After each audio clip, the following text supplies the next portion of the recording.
Bueno. ¿Qué vimos de funcional la semana pasada? ¿Quién puede decir? Dale, alguien. Es declarativo, muy bien. ¿Qué significaba eso? Te estoy volviendo a preguntar porque ya te tiraste la piedra, así que ahora vas a tener que decir. ¿Qué significa que es declarativo? Alguien que lo ayude. Se centra en funciones. Perfecto, listo, me encanta. Se centra en funciones. Es básicamente lo que importa. En vez de escribir todas las instrucciones en un mismo lugar, las distribuimos en funciones, ¿no? Básicamente. A diferencia de lo que vienen haciendo en C, que por ahí tienen un único main que tiene todo y listo. Esto. ¿Por qué sigo diciendo C? Ya nadie programa en C. Acá. Sí. Pero bueno, ¿qué más se acuerdan? ¿Qué más vimos? Está basado en el cálculo lambda, perfecto. Porque esto es re importante para esta clase. Está basado en el cálculo lambda. ¿Qué es el cálculo lambda? No lo vimos, lo vamos a ver el viernes, lo va a dar Fede. O sea, vamos a ver más de la teoría de cálculo lambda. De qué, tipo, por qué todo esto se basa en el cálculo lambda. ¿Qué otras cosas? Vamos.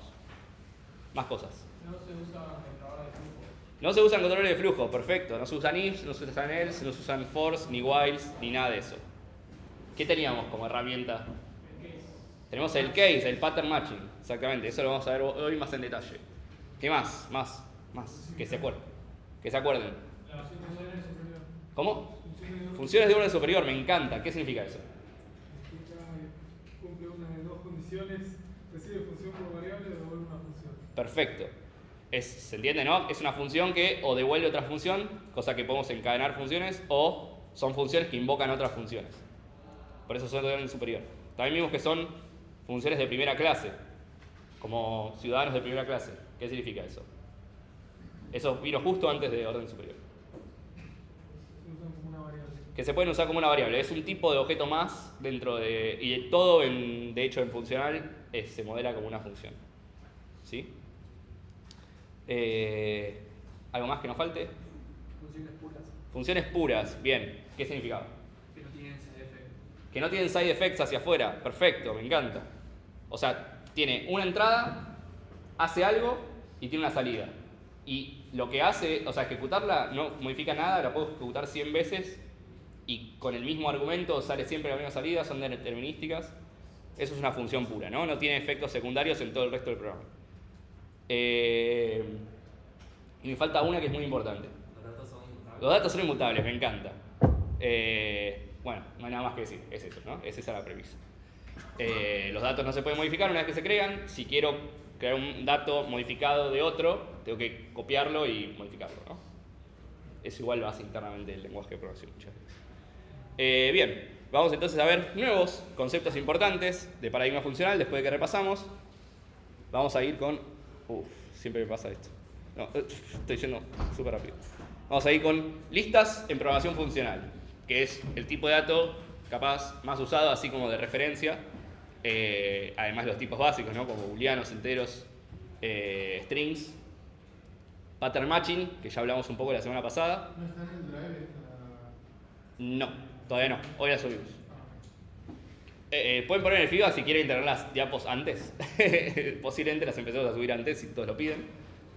No vamos a subir igual todas de una para que nada, tipo, vayamos con el ritmo del cuatri, ¿no? Pero sí podemos estas tipo subirlas a principio de semana. Guardas, que viene de la mano de pattern matching. También lo habló Fede el otro día cuando vimos escala. Guards, claro. Lazy evaluation, que algo charlamos de que había cosas que eran lazy y no lo terminamos de explicar porque dijimos lo vamos a ver la clase que viene y ahora lo vamos a ver. Vamos a ver curring, que no tiene nada que ver con el jugador de básquet y que tiene un concepto previo que es el de, que acá no está porque no lo llegué a meter en las slides, en el índice, que es aplicación parcial. Bien, vamos con listas en programación funcional. Bueno, ya en los ejemplos que vimos el otro día, vimos varios ejemplos con listas, vimos filter, vimos maps, vimos todo eso que se aplica sobre listas. Que aparte habíamos visto que se modelaban como lista enlazada. Si bien por ahí en la implementación no es una lista enlazada, se modela a priori como una lista enlazada. ¿Qué significa esto? Que yo tengo un primero, un head, en algo 2 lo llamaban primero, y tienen después un tail, que esto es distinto de como lo modelaban ustedes, pero es básicamente todo lo que no es el head, ¿no? Básicamente. Entonces, ustedes tienen una referencia al primero, y todo lo demás, bueno, es el resto de la lista y termina en un nil, ¿no? Una lista vacía se representa con un nil. Y básicamente también, si al head, el tail de una lista, si es un nil, es que tiene un solo elemento, por ejemplo. El tail se puede ver como otra lista separada. O sea, como que tanto el head como el tail pueden verse como sublistas, ¿no? Entonces, cuando nosotros operamos con listas, recortamos un pedazo y seguimos utilizando el resto de la lista para poder operar con toda la lista, ¿no? Porque no tenemos otra forma de recorrerlo. Recuerden que no tenemos ni force ni while, así que tenemos que recorrer con las referencias mismas que nos da la lista. Entonces dijimos, el primer elemento de la lista es el head y el tail es otra lista con todos los demás elementos. Bueno, nadie me mencionó recursividad cuando pregunté los temas que vimos en la clase pasada, que es súper importante para este tema de listas. Bien. Por ejemplo, acá en este ejemplo de escala, definimos esta lista de 5 elementos, 1, 2, 3, 4, 5, le pedimos el head, nos va a devolver claramente 1, y si le pedimos un tail, nos va a devolver otra lista, ¿no? O sea, el head nos da directamente el elemento, el value, o sea, es de tipo int, eso noten, y después el tail nos da una segunda variable, pero que es de tipo list int, ¿no? Porque es otra lista distinta. En el head nos da directamente el valor. ¿Sí? Esto no hay mucho nuevo porque ya lo vimos en la clase pasada en la práctica, pero ahora lo repasamos para la teórica. Entonces, ¿cómo se acceden a los elementos o cómo se forman? Básicamente en escala existe este operador doble punto, que es como para decir que es el siguiente, ¿no? Digamos, cómo concateno los elementos. Entonces yo puedo crear una lista de esta manera, 1, 2, 3, o sea, directamente con el constructor de lista, que, si no me equivoco, toma infinitos parámetros, debe ser. O sea, no creo que tenga un límite de parámetros a tomar. Hay lenguajes que son medio raros y te dejan tipo 4. ¿Por qué es 4? Tipo, jamás eso. 1, 2, 3, 1000. Después podemos también definirlo como 1, 2, 3, y le podemos verlo como listas intermedias, tipo, esto me va a generar una lista, esto me va a generar otra lista, esto es una... Es como que yo estoy concatenando listas, ¿no? Básicamente. Y eso también se puede hacer. Me termina resultando en combinar dos listas, que básicamente unir una referencia, ¿no? Como cuando hacían en algo 2, era tipo unir un nodo con otro y ya tener una lista más larga. Bueno, esta es la notación, esto es un tipo de notación, está la notación infija, que es esto, está la notación prefija, que es como eso, escribir cada parte como una lista aparte. No, es un tema de notación y solamente de escala, esto no voy a centrar mucho en esto. Obviamente son todos datos de color, ¿no? Tipo, nadie en su sano juicio de crear una lista así. No. Bueno, un poco de esto de lo que hablábamos, ¿no? Básicamente, como son listas enlazadas, podemos fácilmente concatenar o agregar elementos. En este caso, en escala se hace con este operador más de concatenación. Y básicamente lo que hace es, como son listas enlazadas, cambia la referencia y listo. Me crea un nuevo objeto porque es una nueva lista, pero todas las referencias internas se mantienen, porque eso, o sea, es una cuestión de performance, ¿no? O sea, no me va a crear todo de vuelta porque es chotísimo. Si tengo que crear una lista nueva cada vez o te tengo que agregar un elemento, bueno, ya descarto programación funcional del segundo porque no me sirve para nada. O sea, en la vida real eso sería chotísimo. Entonces, sí me crea un nuevo tipo lista, pero cómo lo construye por adentro es solamente cambiar referencias y no cambia, no termina siendo deficiente en memoria. ¿No? Es como que entonces la modelación cambia de lo que es la implementación, ¿no? Acá lo modelamos como listas enlazadas. Implementación no sabemos bien cómo es. Puede ser lista enlazada, puede ser otra cosa. O sea, algunos lenguajes que este tipo de listas, tipo que son de referencia y tienen referencia al primero y al final, tipo Go, uno puede ir haciendo tipo sublistas, qué sé yo, ir uniendo y también actualizar las referencias, es lo mismo. Pero en la mayoría de esos lenguajes, esas listas son mutables, entonces pueden cambiar. Entonces, si uno empieza a hacer este tipo de cosas, va a estar modificando la lista original. Acá no, porque acá no solo que se modifican, eso es porque, sí. Eso es un problema. Que no se reinicie el 27. Ya te digo que es un problema. Sí, va a ser un problema. Estaba diciendo, acá está bueno que se actualicen las referencias nada más, porque lo que está por debajo ya sabemos que es inmutable. Entonces, tipo, es súper gratis unir cosas. Y además ya sabemos que no es peligroso porque nadie las va a modificar porque ya son inmutables de debajo. En otros lenguajes, que uno va pasando sublistas y qué sé yo, tipo, es peligroso si uno sabe lo que está haciendo porque va a estar modificando cosas. Acá no, acá es súper seguro hacer estas cosas. ¿Cuánto decía? ¿27 minutos? 27 minutos tenemos. 27 minutos, la compu de Fede muere. Chrome Así nada que. Chrome nada más, sí. El OBS va a seguir. No sirve de mucho igual. Bueno, pattern matching. Pattern matching, vamos a repasar un poco de lo que vimos la vez pasada. Es, como no tenemos ni if ni else's, tenemos que de alguna forma poder comparar cosas, ¿no? O sea, ¿cómo comparamos? O cómo validamos igualdades o hacemos chequeos de tipo booleano. Bueno, nos provee un mecanismo todavía más potente que un simple if-else, que es el de pattern matching. Que validamos algo contra un patrón.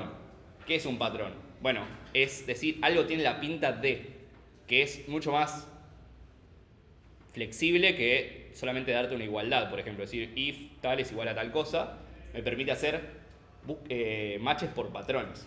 Y como bien alguien había dicho, me acuerdo, que había sugerido que era como un switch, exactamente es lo que dice la slide, es como un switch, pero más potente, porque teníamos un montón de casos y tiene que matchar contra uno de esos casos.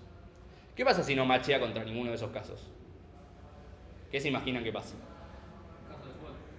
Caso de default. Y si no hay caso de default? por ejemplo, lo tienen que definir. Sale de la función. Sale del match. Bien. Buenas. Bien. Eso particularmente es un detalle de implementación de cada lenguaje. ¿Por qué? Porque uno pensaría, bueno, los matches deberían ser exhaustivos, ¿no? O sea, siempre tener un default. Como en los switches siempre que nos enseñan, la idea es que tengan defaults, para que en el caso último se ejecute eso. Bien, hay lenguajes como por ejemplo OCaml, creo que escala lo mismo, no te solicita sí o sí un default, te va a tirar un warning, pero hay lenguajes como Rust que sí, cuando vos no especificás un caso base que no está cumplido, o sea, uno de los casos posibles de ese objeto al que estás pattern matcheando no te cumple, te va a decir, che, te falta un caso, por lo menos este caso, y de hecho te tira el ejemplo, te dice tipo, che, este caso, por ejemplo, en este ejemplo que te estoy dando, no lo estás contemplando, entonces no vas a ver matchear, y te dice, no pude compilar porque te falta agregar este caso, entonces te va a pedir que por favor sea exhaustivo. ¿Qué significa que sea exhaustivo? Eso, que tipo, yo tengo los casos que me importan, si son 2, bueno, tengo que tener los 2, si son 3, tengo que tener los 3, si son 50 millones, puedes tener 2 y uno default para todos los demás, ¿no? Pero siempre tiene que ser exhaustivo la cantidad de casos. Entonces, bien, vamos a ir a los distintos casos de pattern matching, ¿no? Cuando dijimos que hacemos macheo por patrones, puede ser por valores estrictos, como es este caso, o sea, estamos haciendo un case por 0, 1, 2, 3 o default, ¿no? Todo lo que no es ni 0, 1, ni 2, ni 3, es un poco eso de lo que mencionábamos antes, que ahí dice otro. En escala, si no estuviese el otro, que andé perfecto, en raya les digo, les explotaría. Esto es muy parecido a un switch, ¿no? Esto no es ninguna novedad para ustedes, ya lo vieron cuando vieron switches en otros lenguajes. Pero, ¿qué pasa cuando empezamos a machear por tipos? Bueno, van a decir, no es tan raro, o sea, más o menos, en lenguajes de más alto nivel, ustedes tenían una función type, que es tipo, bueno, daba el tipo del objeto, y pueden hacer un if contra eso. Bueno, hay lenguajes que no tienen eso, ¿no? C no tiene, por ejemplo. Así que bueno, tienen esto que ya es una novedad respecto a esos tipos de lenguajes más de bajo nivel, que pueden matchar por tipos. Y esto es bastante común porque, bueno, obviamente yo quiero hacer una cosa, depende de lo que vos me ingreses como dato, ¿no? A ver, un ejemplo, no sé. Pueden ingresar, es muy común cuando tienen entrada del usuario o archivos, que uno puede especificar, por ejemplo, una edad como un string o como un número directamente. Porque depende si a vos te lo pusieron entre comillas o no, va a ser un string o un número. Y vos necesitas, o sea, sería muy choto que te diga, che, me ingresaste un string al usuario, ¿qué carajo le importa? Tipo, dice, che, bueno, no me importa. En cambio, entonces tenemos que tenemos que poder soportar los dos casos. Este caso sería un buen uso para este pattern matching por tipos, ¿no? Porque yo digo, bueno, si es un entero hago tal cosa, si hago el otro, sobre todo si lo tienen que guardar en una base de datos, por ejemplo, que tienen que guardar un tipo específico, ¿no? Un string o un número. Bueno, si por performance siempre conviene guardar strings, conviene guardar números, entonces ustedes si reciben un string lo parsean a un número, y si por alguna razón deciden guardar strings porque les es más fácil para operar, si en el caso que recibir un entero lo castean primero a string antes de guardar una base de datos, ¿no? Eso sería un caso, por ejemplo, de hacer pattern matching por tipos. Un dato de color, tipo hacer esto, estamos haciendo acá, en general es una señal de que estamos haciendo las cosas mal. Sí. Por eso posiblemente casi no usaron esta keyword que dijo Nacho, que venden en lenguajes tipo instance of, type of, tipo para preguntarse una variable de un tipo en particular, porque es una señal de que estamos haciendo las cosas mal. Sí, De solamente... hecho, en esta materia en particular, Sí. tipo, no se puede preguntar el tipo de algo, tipo, eso anula el ejercicio o el... Después lo vamos a seguir viendo, ¿no? Sí. Cuando veamos es objetos... algo que está muy mal en general cuando estoy codeando. Sí. Se hace solamente, o se suele hacer generalmente cuando tratamos con cosas que no están bajo nuestro control. Por ejemplo, una entrada de usuario, un archivo que no sabemos qué tiene, entonces tenemos que saber, puede hacer un abanico de posibilidades, entonces tenemos que tratar con todas esas posibilidades. Sí. Y aún así deberíamos tener un mecanismo para que nos valide antes y no tener que nosotros preguntar. Sí. qué tipo de... Seguro lo tendrían que preguntar una única vez y ya, no, nunca más. O sea, es al momento de leerlo y listo. Bueno, patrón por estructuras. Esto es un poco lo que vimos en la clase pasada, que era flashero y era nuevo. Es el de matchear por... ¿A qué se parece esto? Tipo, yo recibo una lista, pero ¿a qué se parece tu lista? ¿Se parece a una lista vacía? Que sería el caso de que sea nil, porque no tiene primero. ¿Se parece a una lista con un solo elemento, que tiene un head y no tiene tail? ¿Se parece a una lista con dos elementos, que tiene first, tiene dos heads, o sea, tiene un head, el tail tiene un head y después tiene un null, o sea que ya es de dos elementos, o que simplemente tiene primero y de todos los demás, como habíamos visto tipo X y XS, ¿no? Cuando lo habíamos llamado en ese momento, o N y NS. Entonces ya es un poco más interesante que un simple if, porque ya podemos matchar por, bueno, realmente tipo puedo contemplar esos casos particulares, como bueno, caso de tener un solo elemento, que era bastante útil cuando ustedes hacían la lista enlazada en algo 2, tipo tenían casos borde donde si tenían un elemento hacían tal cosa. Con esto, por ejemplo, lo podrían hacer sin tener que hacer, digamos, demasiada oscuridad por detrás, es bastante sencillo de leer incluso. Y todos los casos, digamos, que pueden ser de una lista. Bueno, esto es nuevo, por ejemplo, esto es algo potente de pattern matching. Y bueno, vamos a ver un caso práctico de esto. Me molesta que vaya más lento de lo que... Sí. Bien, caso práctico de pattern matching. Sí. Ahí decía first y tail.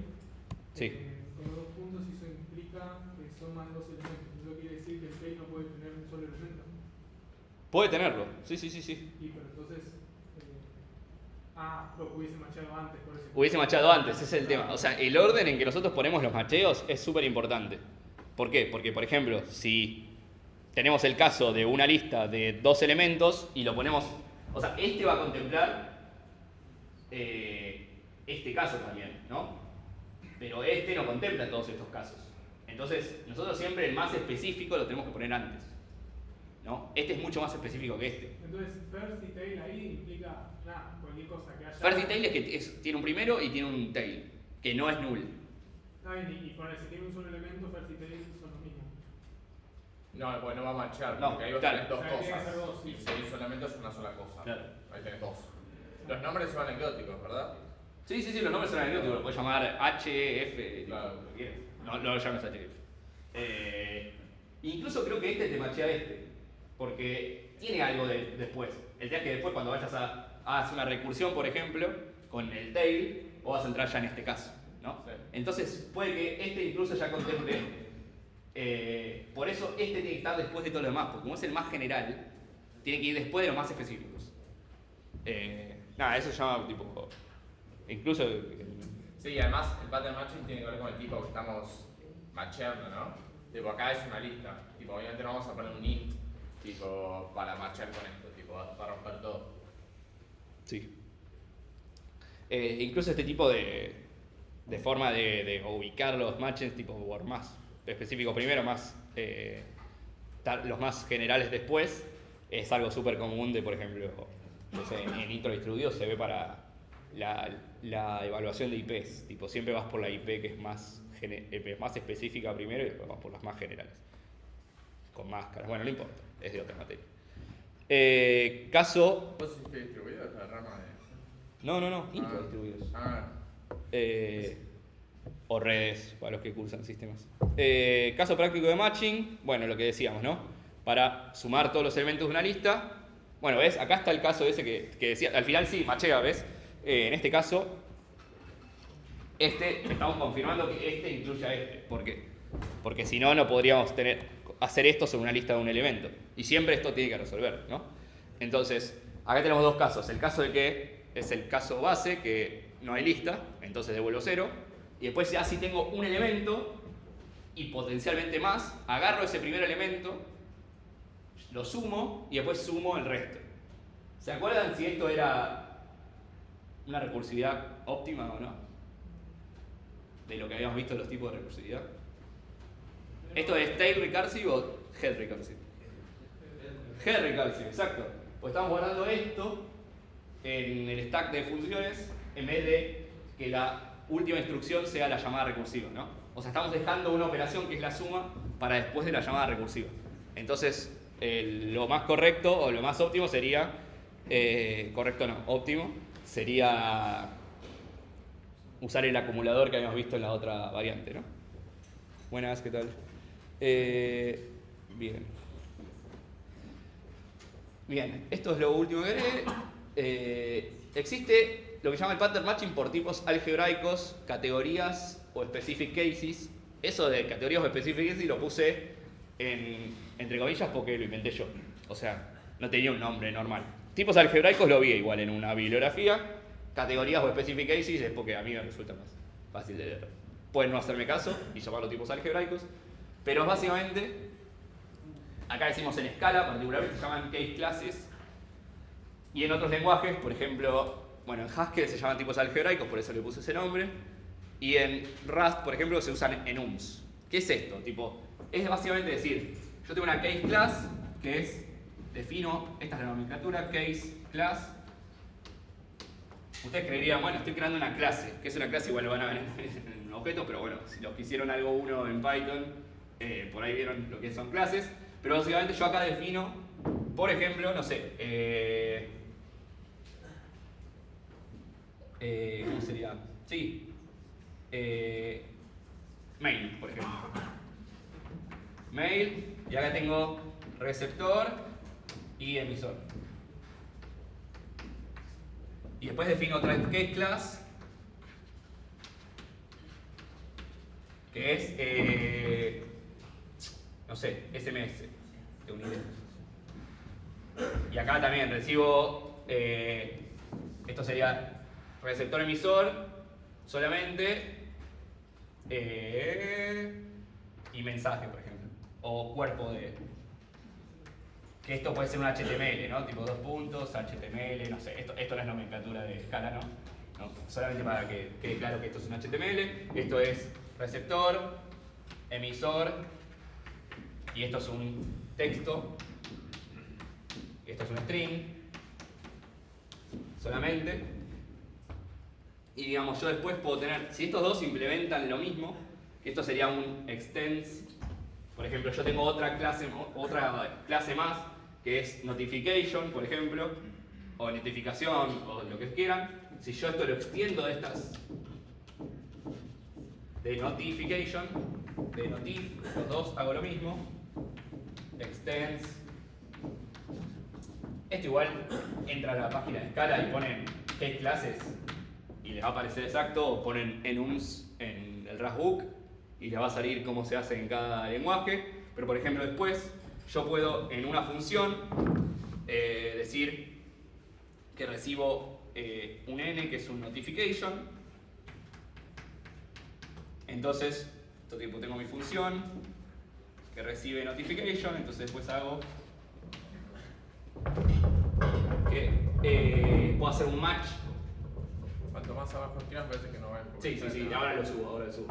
No, encima elegí el rosa, el peor color para ver esto. Hacen un match de n y como tanto el mail como el SMS son notifications, yo puedo matchear por ese tipo. Puedo hacer que uno de los cases, puedo hacer tipo case mail y case SMS, ¿no? Esto si quieren, bueno, no sé si se ve mejor ahí, pero esto es una función que recibe una N, que es una notificación, que puede ser de cualquier tipo, y después nos fijamos, tipo, bueno, yo depende de cómo sea la notificación, hago una cosa u otra. No es lo mismo accionar a un SMS que a un mail, o a un mensaje de Slack, o lo que sea, ¿no? Entonces yo acá macheo por ese tipo que sea, yo tengo varias notificaciones, macheo por la que sea que me dé, que incluso acá puedo usar esta nomenclatura sola, o puedo incluso machear por lo que yo espero como parámetros, porque esto tiene un estado, ¿no? Es un estado que es inmutable, pero que tiene un emisor, un receptor y un texto, por ejemplo. Y yo acá podría incluso machear tipo, si los SMS son de Movistar, hago incluso otra cosa que si es un SMS genérico, ¿no? Entonces puedo especificar qué clases y machear contra qué clases específicos, depende de los parámetros que tengan, o qué clases tipo generales, que serían todos los SMS, ¿no?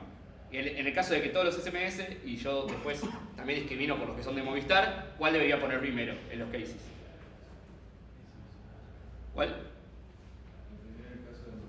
Primero el caso de Movistar, pues es más específico. Y después yo trato todos los demás SMS, ¿no?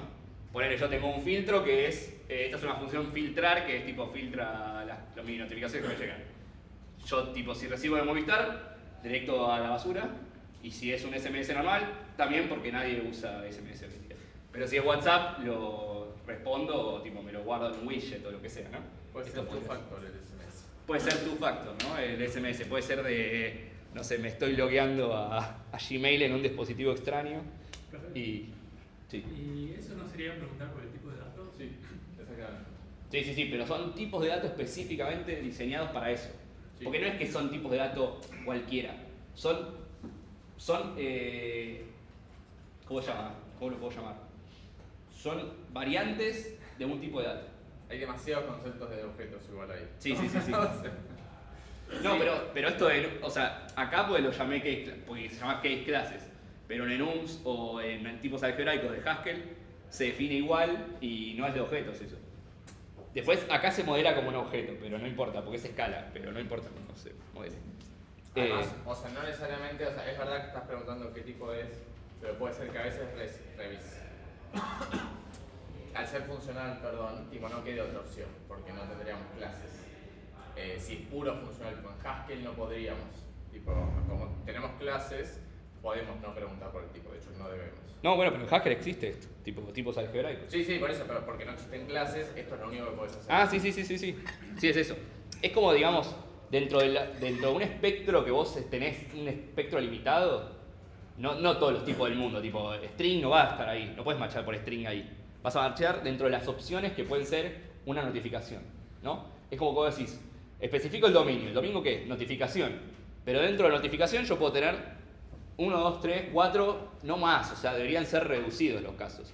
Y en eso sí puedes hacer cases mucho más, o sea, sin que sea algo choto, digamos, en la programación, porque es algo que vos esperás. Distinto cuando vos machás contra todos los tipos posibles, que vos decís, bueno, tipo, puede ser millones, puede ser string, int, notificación, puede ser Pepe, puede ser lo que sea. Pero tiene que ser dentro del scope del problema. Exactamente, sí. El extend es como hibridad, sería como la misma versión de hibridad. Sería como algo que vera, sí. No lo vamos a ver todavía porque recién lo vamos a ver en la semana 3, la semana que viene, cuando veamos objetos, pero sí es que hereda. Porque de vuelta, Scala es un lenguaje multiparadigma, entonces tiene esos conceptos también metidos. En Haskell no es que hereda, sino que es, ¿no? O sea, el SMS es una notificación. Que en esencia la herencia es lo mismo, ¿no? Es lo mismo, pero con otra nomenclatura. Ya lo vamos a ver. Esperen a la semana que viene. Bueno, como dije, los patrones deberían ser exhaustivos, no debería haber casos sin contemplar, que incluso según el lenguaje, como mencioné en Rust, no es posible especificarlo sin ser exhaustivo. Tienen que estar cubiertos absolutamente todos los casos para ese tipo. Por ejemplo, si yo acá tuviese otra notificación más que es WhatsApp y yo acá no lo estoy poniendo en el case, es un error. O sea, debería ponerlo. Sí, Podría Scala- tener un default. Sí, Scala no se va a quejar. El cara no se va a quejar. Va a explotar. Va a explotar después, claro. Sí. Es mucho peor. Porque sí, yo creo que- Entonces tratemos de ser exhaustivos cuando hagamos los patterns. Y pueden contar con guardas. Guards, como le dijimos la vez pasada. ¿Qué eran los guardas? Las guardas son complementos al pattern matching que le suma todavía más valor al pattern matching, que es, digamos, meter una expresión booleana dentro del macheo. No solamente machear contra un patrón, sino que ese patrón cumpla una condición. Aparte de, tipo, encajar dentro del patrón. O sea, entonces debe cumplirse el pattern y la condición booleana. Que es, por ejemplo, esto, que dice, yo tengo de vuelta un escenario lista. En este caso teníamos la función filtrar que vimos la semana pasada, donde yo tengo el caso base, donde si tengo una lista vacía, no filtro nada, o sea, devuelvo una lista vacía también. En el caso donde yo tenga algo que es, que tenga un elemento al menos y un tail, que puede ser nulo o algo, sobre ese X, o sea, sobre el head, pregunto, aplico f a ese head. F es una función que recibe un entero y devuelve un booleano. Entonces le aplico f a ese head y esto me va a devolver un booleano, ¿no? Entonces, si esto evalúa correctamente, me lo mantiene en la lista. Si no, que es el caso abajo, continúa filtrando nada más. O sea, sigue la llamada recursiva pero sin meterlo en la lista, ¿no? Esto me va a decir, bueno, me quedo el elemento y aparte lo concateno con lo que sigue, ¿no? Es como una cosa de descartar elementos o no, o seguir directamente con la lógica. ¿Se entiende esto? ¿Alguien no entiende bien cómo funciona este bloque de código? ¿Se entiende lo de las guardas? ¿Se entiende cómo funciona particularmente? Que es una condición extra además del patrón. O sea, en este caso el patrón es el mismo. Pero esta es una condición extra, que aparte es más específica, por eso va antes. Que es un mecanismo más que me da pattern matching para hacer... Ahí estaría bien usar el if. Sí, ahí está bien. Porque, o sea, no es un... Acá se llama if, en otros lenguajes no se llama ni if, pero es un mecanismo propio del pattern matching. Es como que viene aparejado con el case, si lo querés. O sea, no es una estructura de control per se, está metido dentro del case. En otros lugares se llama where, por ejemplo, bueno, en bases de datos es muy común, en SQL, los que usaron SQL, el where sería algo parecido. Pero hay otros lenguajes de programación que usan where también como en vez de un if. ¿Y el pattern matching te permite categorizar rangos dentro del rango de números? Sí, se puede. Bien, muy buena pregunta. O incluso, ¿cómo lo harías? Lo harías con un X y le decís if X está entre 0 y 10, por ejemplo. Eso está perfecto. Entonces es un match que no hace nada y el guard hace todo, ¿no? Claro, el pattern no sería trivial. Es que el tema es que depende de lo que vos tengas, te sirve ahí. Claro, el pattern ahí, porque estás matchando con un entero, no suma demasiado. Es más un switch eso, ¿no? Tipo, parece más un switch, a secas. Pero en otras cosas más complejas sí te puede servir, por ejemplo acá, donde estás directamente evaluando una función. O sea, estás haciendo lógica sobre ese elemento. El otro sí es un caso más sencillo y podrías usar tranquilamente un if-else, porque escala de verdad también, en ese caso. Fíjense que acá en el pattern está declarando, porque no es declarando, ¿verdad? Pero está como aclarando que va a llamar X a lo que está primero en la lista para usarlo después en el guard. Tipo, eso es válido. Tipo, X no existía antes de ese case. Igual. Pero lo declara en la misma línea. Digo declarar porque en realidad no hay nada nuevo, no está declarando nada. Igual eso que Indicando. decís vos, por ejemplo, en Rust se escribe como, bueno, no es case, sino que es, vos podés hacer un match de un número y acá escribís tipo 1, 2 puntos, 10. Y ahí escribís tipo, este es tu patrón, digamos. Si va de 1 a 10, si está entre 1 y 10, pero debe ser, o sea, ahí ni siquiera hay if, o sea, pero porque Rust es todavía más funcional que Scala, me parece. No, mentira. Pero sí tiene algunas cosas, como no tiene objetos, como que no usa esas cosas. ¿Por qué iría la lista vacía? O sea, ¿por qué hay que volver algo? Tiene que devolver algo, sí, tiene que devolver algo. Pensá que es una llamada recursiva, o sea, que le tiene que devolver algo a la función anterior. Si no, esto que recibe, o sea, esto acá, ¿qué concatena? O sea, puedes devolver 1000, ¿eh? No digo que no. Eso no puede ser ni. Sí, puedes devolver 1000.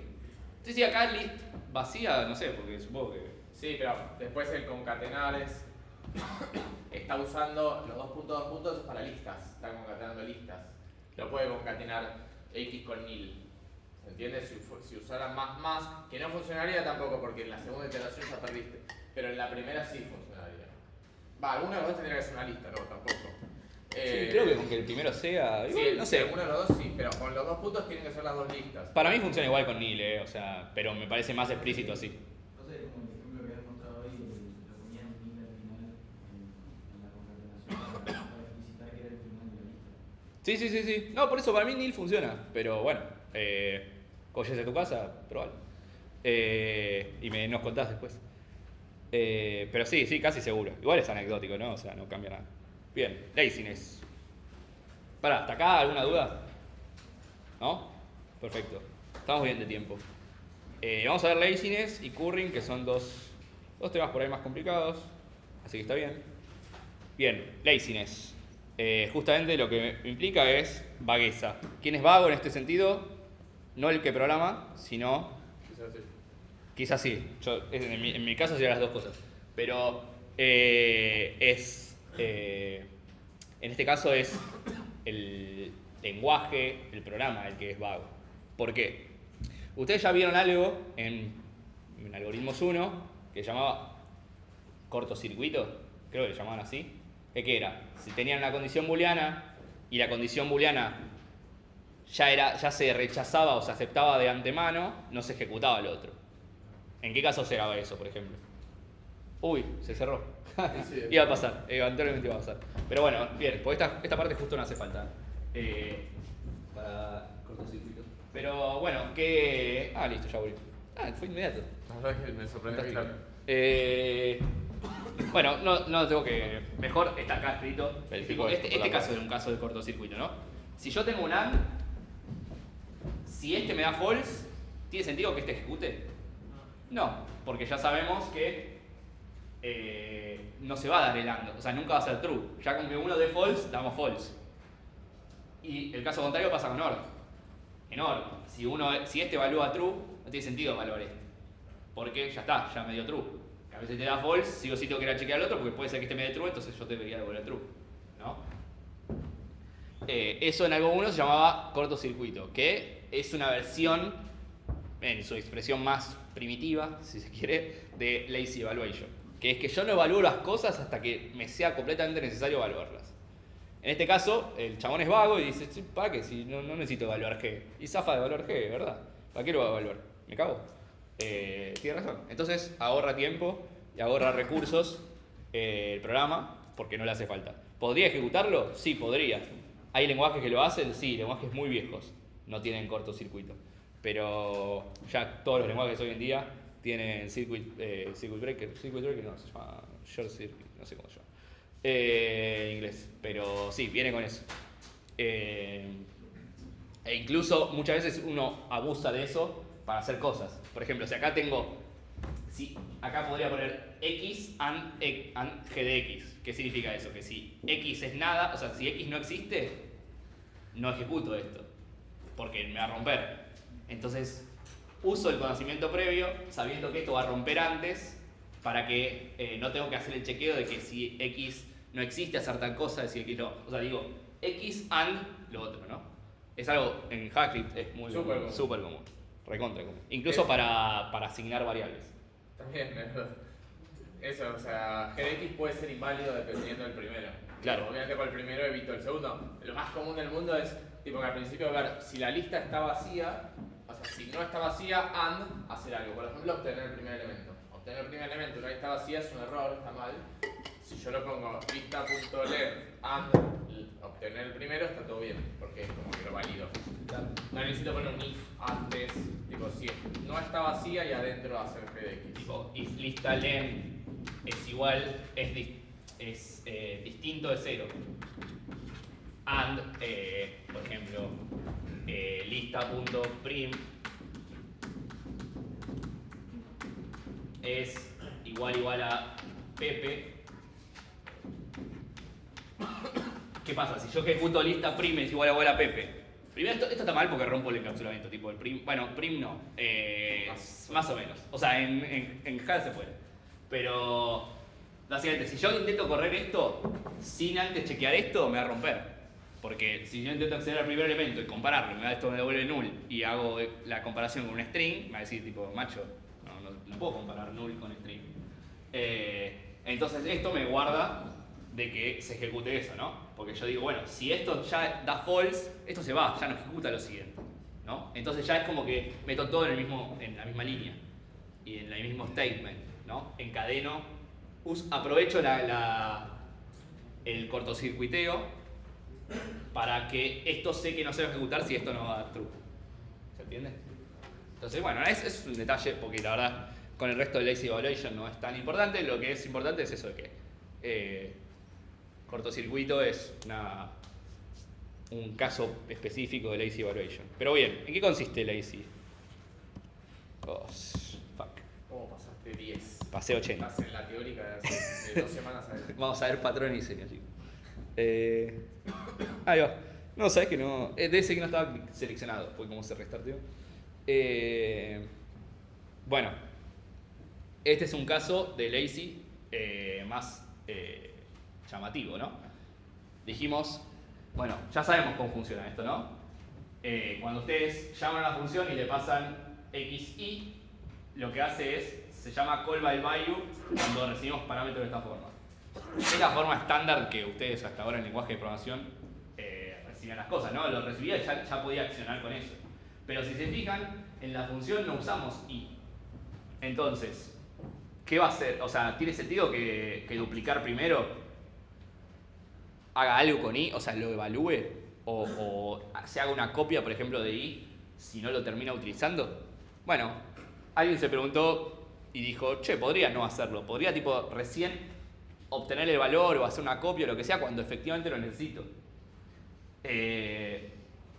La forma default de todos los lenguajes casi es que sea un eager evaluation, ¿no? Que es temprano. Es una evaluación temprana. Entonces los parámetros recién se evalúan, o sea, se evalúan al comienzo de la función. O sea, ya no importa si después lo vas a terminar usando o no, ya de entrada se evalúan o se copian o lo que sea, porque es un pasaje por copia, de entrada. Entonces, ¿en qué va a resultar esto? Bueno, esto básicamente ya sabemos lo que es una recursividad infinita, ¿no? Estamos sumando 1 más infinito, más infinito, más infinito, o sea que siempre esto no va a terminar más, y obviamente me va a terminar en un stack overflow. Entonces el que codió infinite es un forro, pero nosotros también, por ahí, por algún error, no queremos recibir infinite. O sea, o por ahí queremos infinite, pero hasta cierto punto, ¿no? El video de YouTube ya está desmonetizado. Mal. No, pero no dije, digo, alguna... No. Bueno, esto estamos de acuerdo que va a resultar en un Stack Overflow, ¿no? Más allá de porque está ahí, ya saben que ocurre esto, ¿no? Es una recursión sin caso base. Es una recursión sin caso base, sí. Sin nada, claro. Sin nada, o sea, nunca... Básicamente yo quiero generar todo. Bien. Entonces, los lenguajes funcionales tienen algo incorporado que es esto de, en vez de recibir by value, recibir by name. By reference o by call se llama también. Call by call no, porque no tiene sentido. Parece un tema de los hoteles. Call by name, se llama en escala, no me acuerdo cómo se llama en el otro lado, pero es call by ref o algo así. Que es casi igual. Que esto sí es lazy, ¿por qué? Porque si i no se usa, entonces no va a evaluar nunca i. Entonces, recién va a acceder a este elemento, o sea, recién la función duplicar primero va a acceder a este elemento en el momento que lo necesite. Pero bueno, no es todo color de rosa, porque ¿qué va a pasar? Esto dice, bueno, está bien, yo no lo voy a llamar de entrada, o sea, no lo vas a tener disponible el valor de i de entrada de que arranque la función. Entonces, está bien, te lo guardo hasta que efectivamente lo uses. Pero ¿qué pasa? Cada vez que lo invoques, te lo voy a tener que evaluar de vuelta, ¿no? Es como la contracara, o sea, lamentablemente, o sea, está bien, no querés que te lo evalúe si no lo usás, perfecto, pero cada vez que lo uses te lo voy a evaluar, porque necesito acceder al elemento. Como no lo tengo guardado, si se quiere, lo tengo que ir a buscar cada vez. Esto es muy común en funciones largas donde por ahí el valor en sí, si por ejemplo por un caso base o lo que sea no termino accediendo al pedo, me lo paso, ¿no? Entonces recién lo voy a acceder si efectivamente pasó todos los chequeos previos y recién ahí accedo al valor. Eso sería algo como recibir un valor lazy, ¿no? Entonces bueno, vamos a ver qué pasa en este caso, donde acá yo le paso el infinite, pero tiene el parámetro lazy. ¿Qué creen que va a pasar acá? ¿Va a explotar todo? ¿No? Porque en ningún momento usa ahí. Está bien, bueno, vamos a ver. Vamos a ver también que hay una forma de definir variables que son de forma lazy. Definir variables de forma lazy también, que es que yo puedo guardar una variable también, que si no la invoco la variable, si no la utilizo, no se va a evaluar lo que hace la variable, ¿no? Esta expresión que es infinite, o sea, esta expresión no se va a evaluar hasta que yo efectivamente quiero usar i. Perdón, la respuesta de la anterior que dejé la incógnita y no lo cosa porque pensé que iba a estar la respuesta, pero no, es que no, efectivamente no va a tirar Stack Overflow, ¿no? Porque la expresión esa que se le pasa no se va a evaluar hasta que no se necesite i, así que va a estar todo bien. Pero bueno, vamos a ver qué pasa si yo quiero tener infinite. Yo quiero tener infinite en una variable. En este caso usa esta keyword que es lazy, que básicamente yo le digo, bueno, no te evalúes hasta que necesites usarlo. Y pasa lo mismo que antes, ¿no? No pasa lo mismo que antes, al revés. Una vez que se evalúa ya se guarda en la variable, ya queda cacheado. Distinto es en la función, donde la función sí va a evaluar cada vez, en este caso no. En este caso se evalúa una vez y ya se guarda en la variable, ¿sí? Porque ya está, ya una vez que lo guardé, una vez que lo ejecuté y obtuve el valor, tipo, ya, ¿qué tal? Lo guardo en la variable, así si lo vas a necesitar de vuelta, ya lo tenés cacheado. Pero bueno, vamos a ver qué pasa en este caso. Porque acá nos vamos a encontrar con que estamos usando todo lo que vimos recién, tenemos todo lazy y sin embargo nos tiró Stack Overflow. Esto, ¿no? Yo defino una función Fibonacci, que tengo el caso base, donde para 0 y 1 devuelvo 0, 1 y la recursión de Fibonacci. Esto también, ¿no? Esto va a generar infinitos valores, ¿no? O sea, si yo lo ejecutase normalmente, me debería generar una lista infinita con toda la sucesión de Fibonacci, lo cual tiene sentido que rompa. Pero, ¿por qué va a fallar si yo lo definí con una keyword lazy? O sea, y recién pedí nomás el head, o sea, el primer elemento de esa lista, de esa sucesión de Fibonacci. ¿Por qué me tira Stack Overflow? Porque nunca terminó de armar la lista. ¿Cómo? Nunca terminó de armar la lista. Al revés, la armó toda, o sea, se la pone a armar toda. Por eso lo rompe. No tiene caso base. Es que sí, el caso base no existe. Esta función Fibonacci lo que hace es te genera toda la sucesión de Fibonacci. Pero digamos, ¿por qué si yo pedí el head nada más, el primer valor, explotaste? Digo, ¿por qué me creaste todo si yo solamente te pedía el primer valor? Porque es un Stack Overflow antes de terminar antes de poner bastante el head. ¿Cómo? ¿Quién lo dijo? Perdón. No. Sí. Hace Stack Overflow antes de poner bastante el head. Exactamente, ¿por qué? Porque primero resuelve toda la función. Entonces, para resolver toda la función ya explota. Entonces dice, bueno, funcional es una cagada, viejo. Pero hay una solución a esto, que es usar la keyword, o el tipo de dato, mejor dicho, lazy list. Que lazy list lo que hace es, le dice escala por adentro, o sea, es un tipo de dato especial. También existe lazy map y todo, que básicamente no se van a evaluar no solamente el tipo de variable, ¿no? También tenemos esta diferenciación de que tiene un operador extra, que es el numeral S, que define como, che, no lo concatenes hasta que lo necesites. Nada, por adentro funciona mágicamente de que nosotros creamos una lazy list, entonces definimos cómo se crea la lista. Pero hasta que no necesitemos esos elementos de la lista, no se va a generar la lista completa, ¿no? Se va a ir generando a partir que necesitemos esos elementos de la lista. Por ejemplo, si yo necesito los primeros 3 elementos, me va a generar hasta el elemento 3. Si le pido el décimo, me va a generar los primeros 10. O sea, sí o sí tiene que generar los anteriores, no pueden no generar los anteriores, si yo le pido el décimo. Pero si no le pido el 23º, no va a estar nunca calculado el 23º. Entonces la lista se va a cortar a 10 elementos, si es lo máximo que le pedí. Entonces este es el caso, ¿no? Donde yo tengo el Fibonacci, acá si le pido el head, le devuelve 0 sin errores, y si le pido el tail, si le pido no sé cuál sería el quinto valor, el cuarto valor de Fibonacci, pues el tail, el head, el tail, bueno, 2. Supongan que es el 2, para mí está mal igual, para mí Está mal, está mal. para mí está 3. Está mal el comentario. Para mí está 3 igual. Pero bueno, nada, recién cuando hago ese choclazo, recién ahí me va a devolver ese quinto o cuarto valor de la sucesión de Fibonacci, no toda la sucesión de Fibonacci, ¿no? Piensen lo raro que es esto, igual, ¿no? Es rarísimo. O sea, fíjense que cuando ustedes estamos acostumbrados a llamar la función, ahí Fibonacci, y que se ejecute la función, no se está ejecutando nada cuando hacen el llamado. No se está haciendo nada, lo único que están diciendo en Fibo es tipo, che, hay una lista, porque es lo que devuelve la función. Cuando vos querés acceder a la lista y a los valores, a medida que vos vas accediendo, lo va calculando, tipo, en vivo. Sí, esto no lo había visto en ningún otro lenguaje.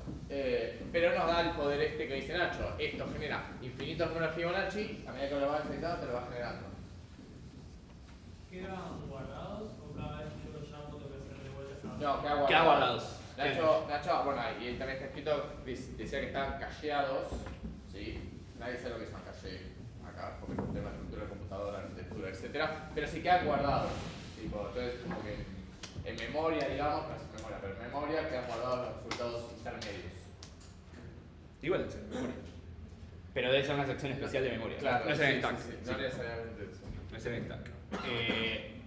Y se acuerdan, esto es de lo mismo cuando el otro día dijimos de la keyword yield. Que dijimos que aparte de que no te genera una lista, sino que te genera otra cosa. ¿Cómo se llamaba? Se me fue. Un generator se llama en Python, por ejemplo, pero en es escala un se llama iterable, ¿no es? un iterable o algo de No me eso. acuerdo, o sea. Indexe sequence. ¿Cómo? Indexe sequence. Eso, indexed sequence. Aparte de que te genera un tipo de dato distinto, ese indexed sequence es un tipo, por ejemplo, lazy. ¿Por qué? Porque solamente se van a obtener esos valores cuando los necesites. Eso también es lo que hace un generator en Java, que es lo mismo, cuando ustedes hacen range, por detrás usa un generator, no les devuelve exactamente la lista, sino que les devuelve un generador, que justamente se llama generador porque no es que tiene la lista completa, te va generando la lista a medida que vos necesitas los valores. Entonces, esto es lazy, usar yield es lazy. Es un operador que sale del lazy evaluation. Porque le está diciendo, bueno, yieldeame, o sea, justamente es yield de esperame a que necesite el siguiente valor para devolvérmelo, no lo generes todavía. Cuando yo te lo pida, a mí me lo generas. ¿Sí? ¿Se entiende eso? Bien. Bueno, ahí cerramos ese dilema que decíamos lo del yield. La otra clase. Perdón, pero Sí. hay algo que no entiendo todavía. Sí. Supongamos que la lista ya la ejecutaste y ya hizo Fibonacci hasta el 13, por ejemplo. Sí. Entonces, cuando vos volvés a llamar a este Fibonacci, ya recuerda que los últimos números son el 8 y el 13, entonces el X0 y X1 ya te lo reemplaza por 8 y 13. No entiendo. O sea, lo que digo, o sea, vos lo que decís es, si por ejemplo, esa variable Fibonacci, 2 puntos, ¿no? Esto me va a devolver, esto me va a guardar en lazy Fibo, perdón, ni siquiera es lazy, tiene que ser la variable. Esto me va a guardar en Fibo, una lazy list, ¿no?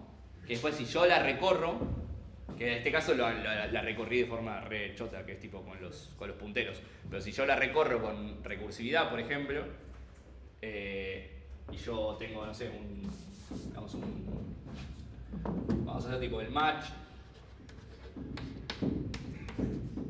de, ¿cómo se llama? Fibo,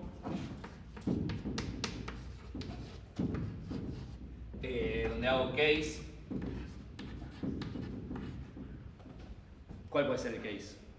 que vos querés recorrer hasta que sea...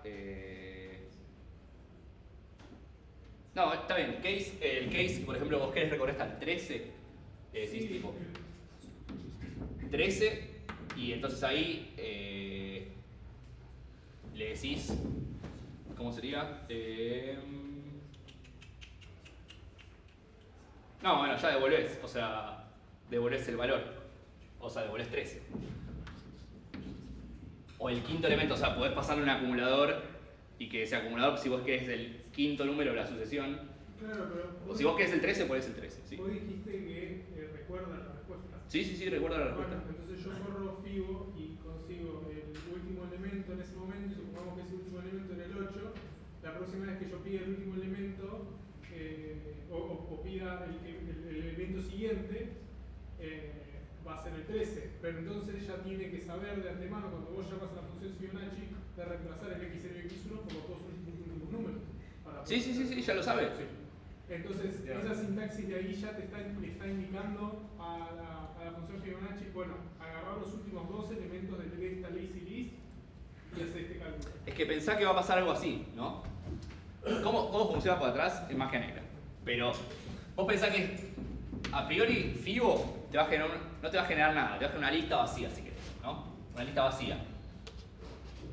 Que vive en el éter. Decímoslo así. Vos le pedís el head, te va a devolver 0.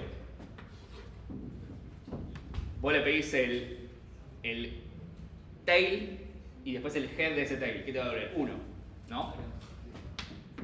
Si vos haces eso de pedirle el tail y después el head, bueno, te va a calcular el tail y el head.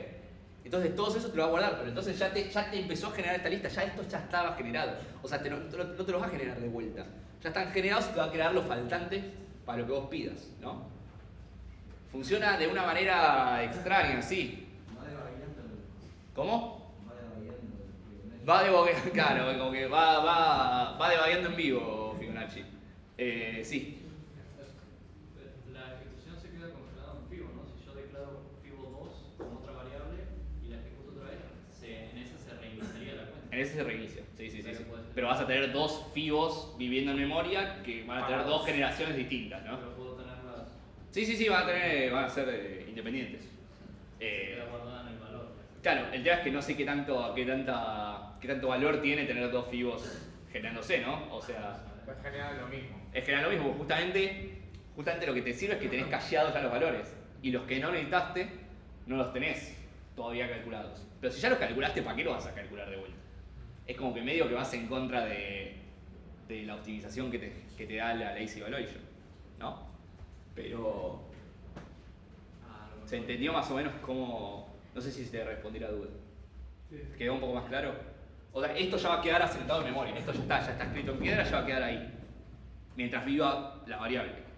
Si nosotros nos vamos del scope de esta función, esto ya está, lo libera. Porque ya está, la variable se libera después de que nos vamos de la función. ¿No? Eso estamos de acuerdo. O sea, si vos después en otra función o en otra llamada a esta misma función, o sea, al que hizo esto, digo, esto está en una función X y después llamamos a X de vuelta que hace esto mismo, bueno, va a calcular Fibonacci de vuelta. Pero mientras esto viva, no va a calcular todas las veces anteriores lo mismo. ¿No? ¿Se entiende?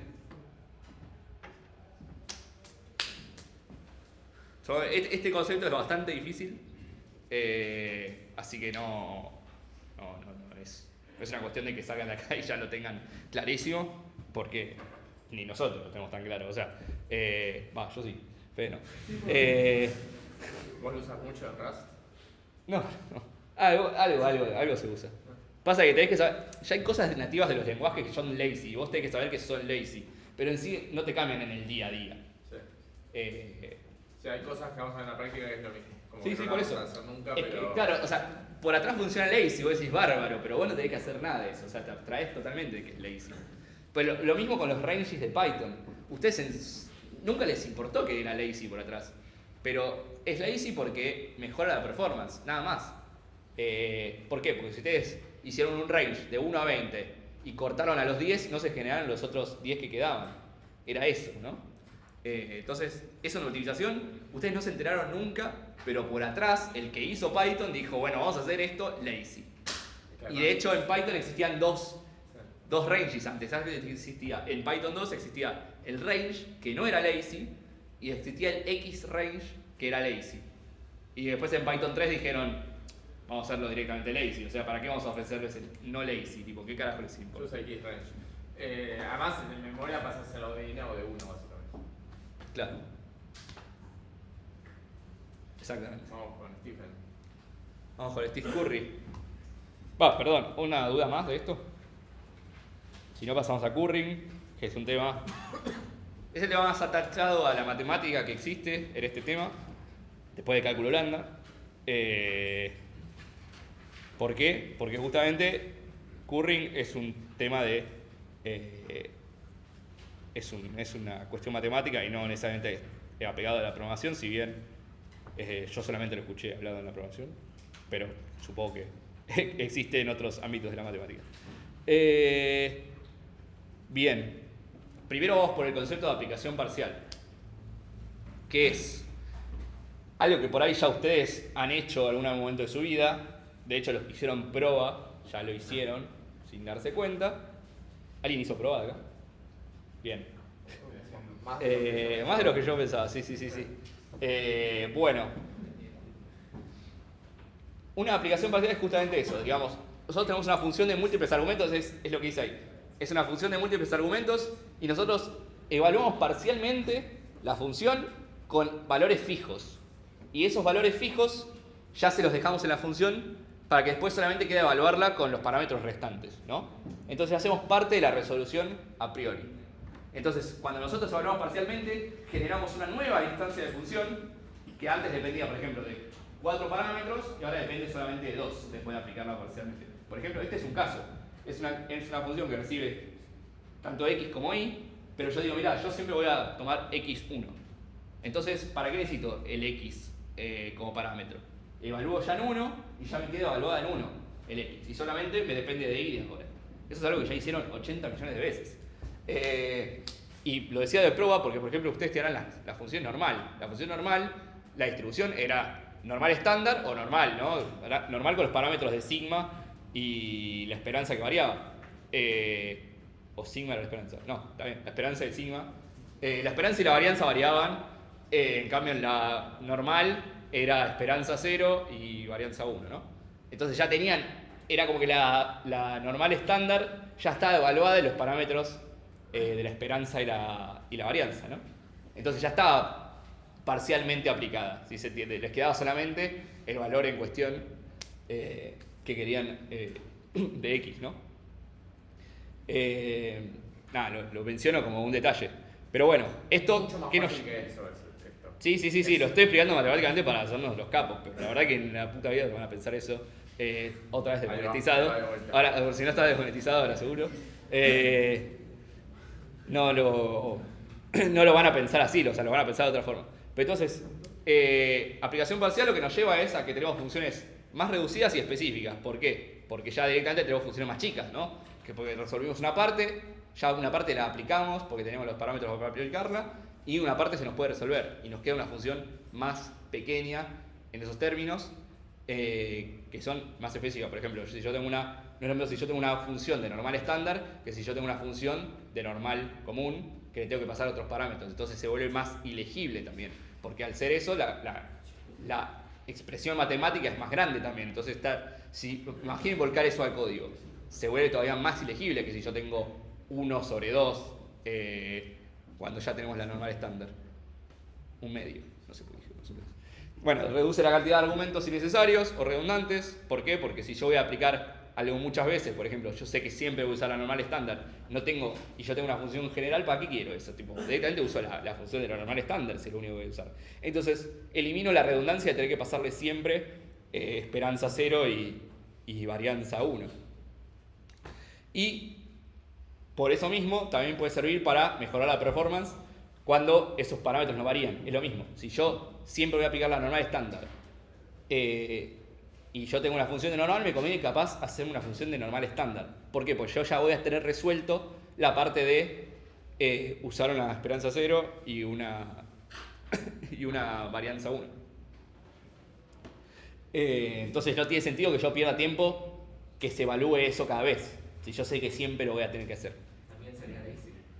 No, no es lazy. O sea, no es lazy porque en realidad no hay un mecanismo por atrás que es lazy en sí, sino que vos fuiste preventivo y le estás haciendo lazy a la compu. O sea, le estás haciendo un favor a la compu de que no tiene que validar eso cada vez. O sea, vos estás haciendo que el otro sea lazy, pero no porque es lazy en cuestión.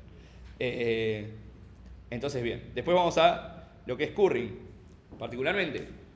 Que currying es como un caso particular de aplicación parcial que es transformar funciones que reciben múltiples parámetros en funciones que reciben un solo parámetro y que se encadenan. Entonces, por ejemplo, yo tengo una función como tenía antes, xy, ¿no? Entonces yo tengo una función que recibe un par ordenado xy y yo quiero transformar esto en dos funciones que son de un parámetro la una, donde una recibo x y después esa que salió de evaluar en x la evalúo en y, ¿no? Es como un encadenamiento de evaluaciones, pero siempre de un parámetro. Entonces, básicamente transformar eso es transformar el dominio, y transformar todos los dominios a que sean de una dimensión, si se quiere, de un en vez de que sean pares ordenados, que sean únicamente un dominio. No sé si estoy diciéndolo bien, igual pero me entienden. Pero bueno, vamos a verlo con la suma, por ejemplo. La suma yo la puedo escribir como una función que recibe dos valores, que es la típica suma que conocen, pero también la puedo escribir de esta manera, que la suma es una función que recibe un entero y después me devuelve una función que también espera un entero y que después suma al que recibió primero con el segundo, con el que va a recibir la segunda llamada, ¿no? Entonces ya después esto ya no me devuelve esto que me devolvió originalmente, ya la respuesta, esto ya no me devuelve la respuesta, me devuelve un puntero a una función que me termina calculando la respuesta. Incluso esta suma me podría devolver, o sea, esto me podría devolver otra suma que sea así encadenamiento de sumas, ¿no? Para que yo sume la cantidad de elementos que quiero. Entonces ya paso de dejar de invocarla con dos parámetros y la invoco con una. ¿Por qué? Porque esto va a evaluar a que, por ejemplo, yo tengo la función suma que me va a devolver, o sea, suma, me va a devolver una función que es del estilo, no sé, yo ya me suma con 1, como dice ahí, entonces esto me va a devolver una función que es 1 más n2.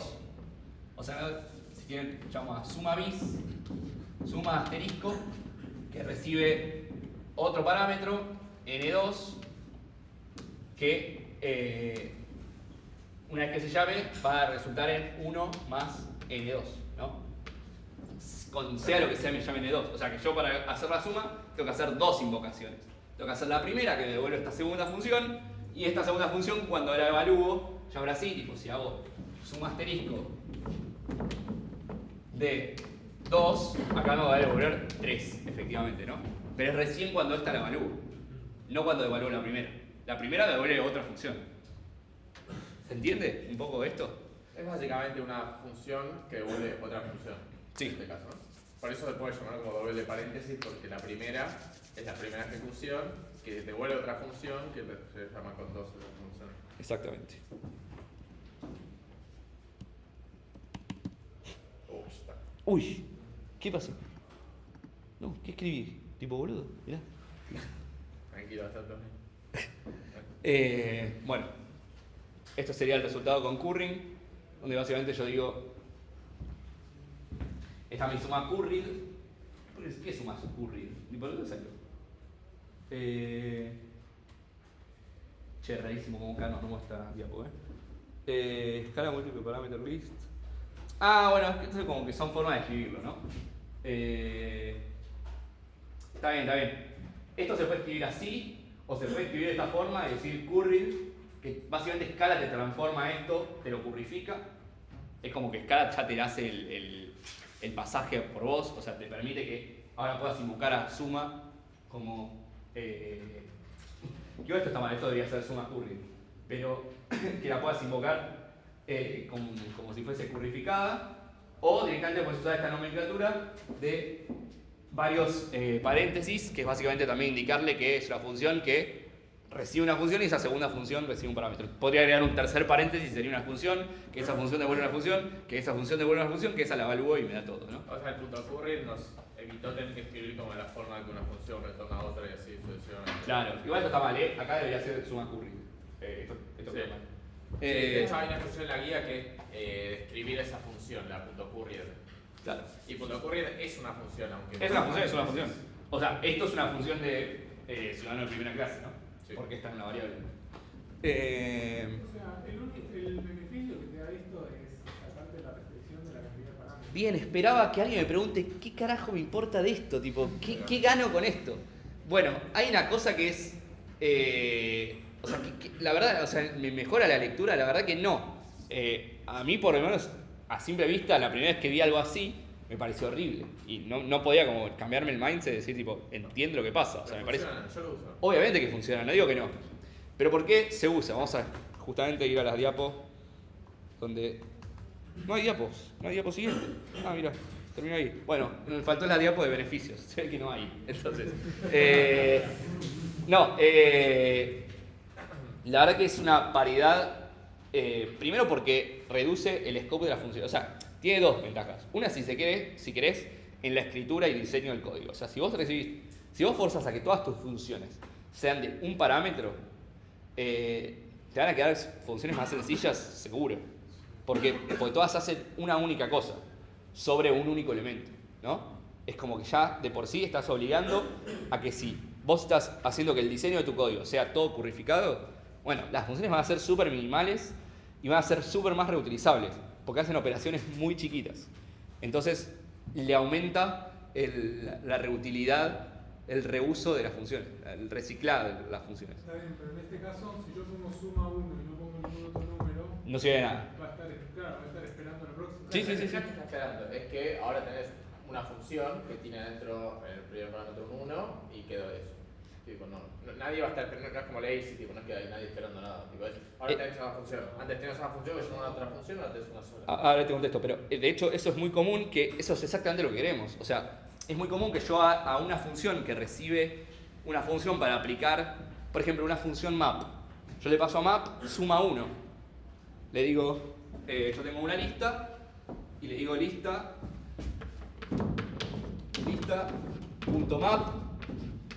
y le paso suma 1. Esto es una lista de enteros, ¿no? ¿Y qué va a hacer? Justamente, a todos les va a sumar 1, porque yo ya puse el primer parámetro. El segundo parámetro va a ser el elemento en cuestión de la lista. Es una súper... Es un caso muy boludo. No, igual es una súper sintáctico maravilloso porque no le pusiste parámetro ni nada. Pero que funciona. Está Es que es un Sí, funtor, sí, o sea, sí, es un sí, funtor, sí. es una función que es un puntero a función. O sea, si yo después no lo invoco, o sea, después el que lo va a invocar es el map, que lo va a ejecutar con el valor en cuestión de cada elemento de la lista, ¿no? Entonces, pero yo acá ya le armé, ya le hice justamente la aplicación parcial, le resolví un parámetro. ¿Cuál es el segundo parámetro? Bueno, cada elemento de la lista. ¿Entendés? Por eso también a veces es muy común hacer eso, donde uno currifica y aplica hasta ciertos parámetros y el último parámetro se resuelve en un momento más tardío de la ejecución. Porque por ahí vos ya tenés los valores para hacer la aplicación parcial hasta cierto punto y necesitas un valor final que lo vas a recibir más adelante, ¿no? Eso también es muy común. Y es donde tiene valor la currificación. Sí. Bueno, igual está contestado parcialmente, pero puedo guardarme una nueva función que sea igual a suma 1. Sí, podés. Eso va a quedar congelado. Eso siempre que ejecute esa va a invocar el suma de 1. Sí, eso seguro. O sea, como vos podés tener val 1 o val suma 1, Claro. suma 1 y es igual a suma 1, ¿no? O sea, puedo guardarme la que quiera más. Claro, es que si lo llevamos de vuelta al caso de la variable, del caso de la función normal y la normal estándar, supongo que yo tengo la normal que no es estándar. Si yo quiero armarme una función val suma val función estándar, normal estándar, lo que hago es currificar la otra, la normal, común, y le paso 0 y 1, ¿no? Que sería la esperanza y la varianza. Y ya me queda la normal estándar. También es muy parecido cuando cortás planos como de análisis 2. Sí, no es una Claro, otra. sí, totalmente. Sí. Totalmente. Esto se reusa igual, o sea, me parece súper raro. Yo lo uso bastante, yo lo usé ayer. Eso me estaba acordando para qué era. En general. Yo no lo sé nunca. Steam tiene una nomenclatura distinta, pero también se puede usar, por ejemplo, cuando un método tiene 3 parámetros y yo quiero pasarle esa función a otra y quiero, por ejemplo, que la segunda función no conozca el primer parámetro o no le interese, ¿sí? Se lo puedo agregar, o sea, se lo puedo fixear como está haciendo ahí, que quede fijo y pasarle la función con ese parámetro fijo. Sí, es Básicamente pasarle, eso yo lo hago muchísimo. Es verdad, lo hago, pero no lo identifico como que ¿Viste? estoy Sí, es lo currificando. mismo. Sí. Pasa que currificar es siempre llegar a un argumento. Yo por ahí lo hago con aplicación parcial, más que tipo es resuelvo 2 y recibo todos los 2, tipo, no llevarlo al extremo. Bueno, y la otra cuestión que tiene mucho más que ver de por qué el curring es tan importante en paradigmas funcionales es porque uno de los axiomas del cálculo lambda es que las funciones tienen un parámetro nada más. O sea, en el cálculo lambda, sí o sí, las funciones reciben un parámetro. Entonces, para que tenga una parity, digamos, con cálculo lambda 1 a 1, necesitamos que todo esté currificado. Entonces, si uno quiere escribir todo en términos estrictos de cálculo lambda, tiene que currificar todo, ¿no? Entonces, por eso también el paradigma funcional lleva a todo a currificarse, porque siempre lo que apunta es a llevar todo lo más parecido al cálculo lambda. También, ¿no? Porque básicamente el paradigma funcional sale de cálculo lambda. Y de vuelta, ¿qué es cálculo lambda y por qué lo mencionan tantas veces? Ya se va a ver el viernes, que va a ser una clase especial, porque la verdad no estaba planificado, pero ya que está, vamos a dar cálculo lambda. Así que, bueno, nada, siendo las 8 menos 10, cortamos acá, volvemos 8 y 5 y... No, a las 8, a las 8. ¿A las 8? ¿Te querés ir a Braboca? Yo también igual, yo me voy ahora. Así que... Así que nada. Bueno, volvemos en